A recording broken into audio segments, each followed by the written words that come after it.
మీరు కూర్చోబెట్టి స్మగ్లింగ్ చేయడానికి. Seize the ship. If any pressure comes from central government will see. ఇది ఒక బ్రహ్మ పదార్థం లాగా. No one allows me to be here.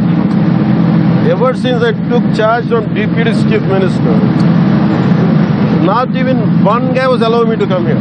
They discourage me, please. Recent గా Andhra Pradesh deputy CM Pawan Kalyan Kakinada anchorage పోర్టుకు వెళ్ళడం, అక్కడ సీజ్ ద షిప్ అని కాస్త మాట్లాడడం ఇంత జరగడం మనకు తెలిసిందే. ఏదైనా సెంట్రల్ గవర్నమెంట్ ప్రెజర్ వస్తే నాకు చెప్పండి, నేను చూసుకుంటా అంటూ కూడా ఆయన వ్యాఖ్యానించారు. ఫస్ట్ లో అది చాలా వైరల్ అయింది, అందరు కూడా అప్రిషియేట్ చేశారు. అయితే దాని తర్వాత వైసీపీ పార్టీ దీన్ని ఒక ఫక్త్ డ్రామాగా అభివర్ణిస్తుంది. రీసెంట్ గా మంత్రి పేర్ని నాని, మాజీ మంత్రి పేర్ని నాని నేరుగా మీడియా ముందుకు వచ్చి పవన్ కళ్యాణ్ మీద భయంకరమైన సెటైర్లు వేశారు. ఫుల్ కామెడీ చేశారు.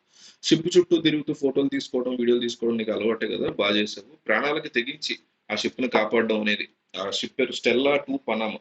ఆ పనామా షిప్ ని చేసేసి పట్టుకోవడానికి అప్రిషియేట్ చేస్తున్నాం మేము. అయితే పక్కనే ఉన్నటువంటి కెన్ స్టార్ షిప్ ని ఎందుకు పట్టుకోవాలి?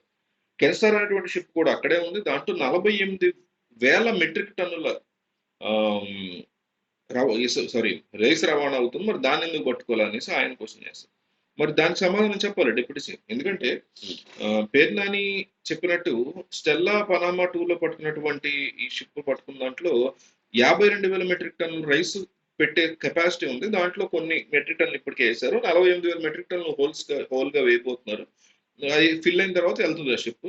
సో ఈ లోపు దాన్ని పట్టుకున్నారు, బాగానే ఉంది. 640 మెట్రిక్ టన్నులు అందులో రేషన్ బియ్యం ఉందని పట్టుకున్నారు, అప్రిషియబుల్.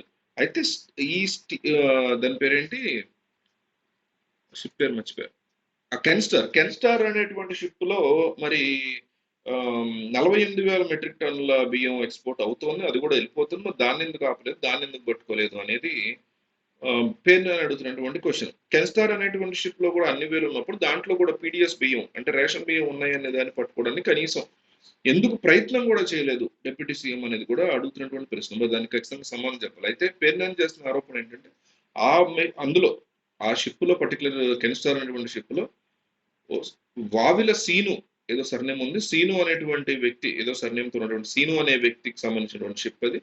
ఆ వ్యక్తి ఆంధ్రప్రదేశ్ ఫినాన్స్ మినిస్టర్ గా ఉన్నటువంటి పయ్యావుల కేశవ్కి ఆయన వచ్చేసి వియ్యంకుడు అని చెప్తున్నారు. సో అంటే పేరు నాని ఆరోపణ వియ్యంకుడు కాబట్టి ఆ షిప్ ను పట్టినటువంటి ధైర్యం చేయకుండా పవన్ కళ్యాణ్ కేవలం ఒక హడావిడి చేసేసి, ఈ షిప్ విషయంలో హడావిడి చేసేసి దీన్ని పట్టుకుని కాస్తంత ఓవర్ యాక్షన్ చేసేసి దాన్ని పక్కన పెట్టేసి వెళ్ళిపోయారు అనేటువంటి ఆరోపణలు పేరు నాని చాలా తీవ్రంగా చేశారు.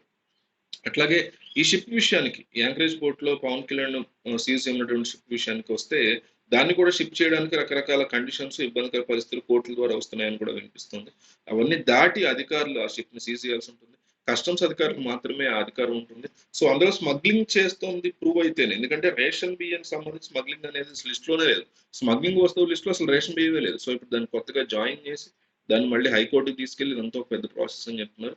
ఈ అంశం మీద మీకేమనిపించింది, మీ అభిప్రాయం ఏంటి అనేది క్లియర్ గా కామెంట్ చేయండి.